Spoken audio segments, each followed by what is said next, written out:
A 12-year-old boy escaped slavery and dedicated his short life to the noble cause of freeing slaves from the chains of bonded labor.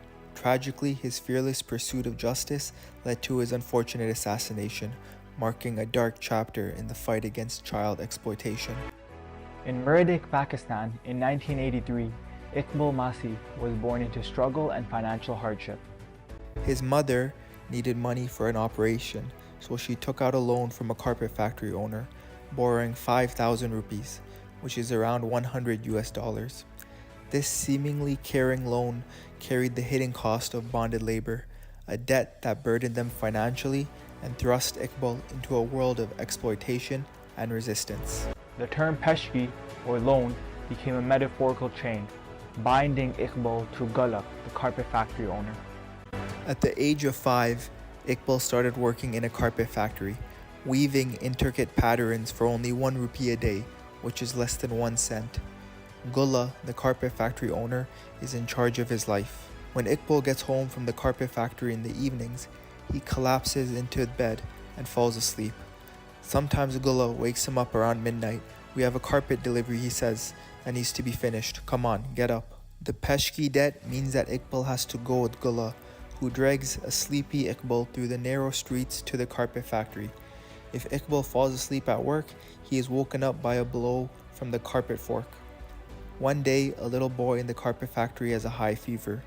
Gullah, the owner, ties the boy's feet together and hangs him upside down from the ceiling fan.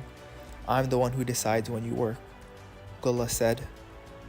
The turning point in Iqbal's journey arrived as hope when he learned that the Supreme Court of Pakistan had outlawed bonded labor.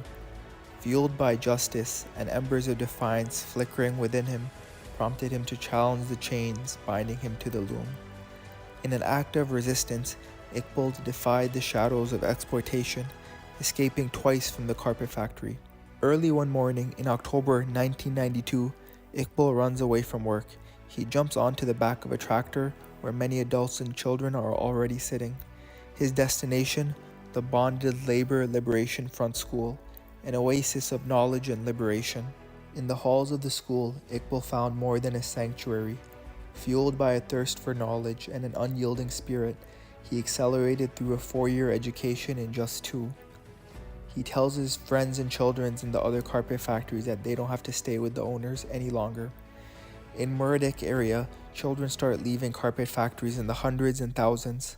Iqbal speaks at meetings. He always ends his speeches by saying, "We are," and all the children respond, "Free." Iqbal's advocacy transcended Murdic, echoing across borders and resonating in lands like Sweden and the United States.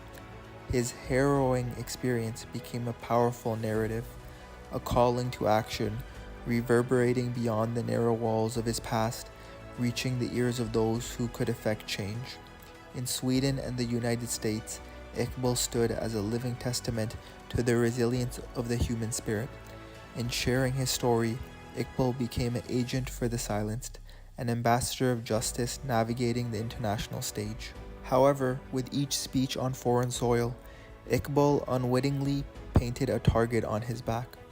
Powerful figures within Pakistan's labor industry, thriving on the exploitation of vulnerable children, perceived Iqbal's advocacy as a threat and an unsettling disruption to their status quo.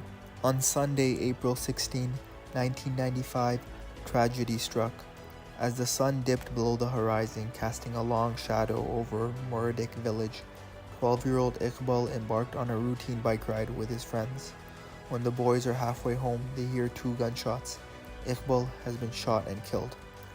Iqbal Masih, a 12-year-old, fell victim to a calculated act of brutality, his life extinguished in the very village he had dared to challenge.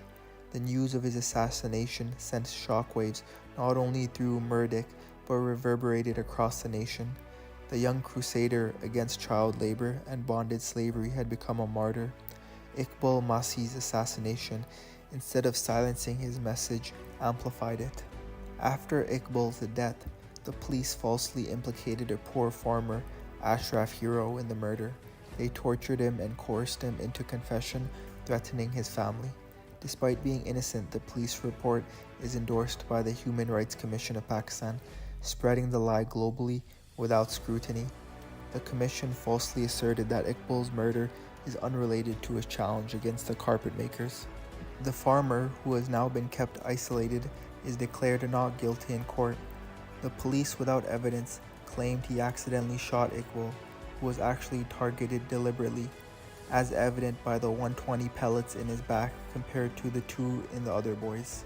Iqbal was shot while trying to escape, but the truth is distorted in the official account. Iqbal's enduring legacy stretched far beyond Murdoch, resonating in the hearts of those who carry the torch of justice.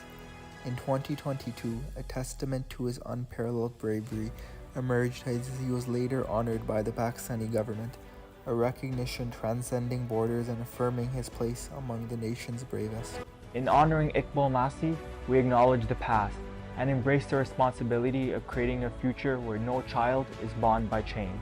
And echoes of Iqbal's courage guide us towards a future free of child exploitation.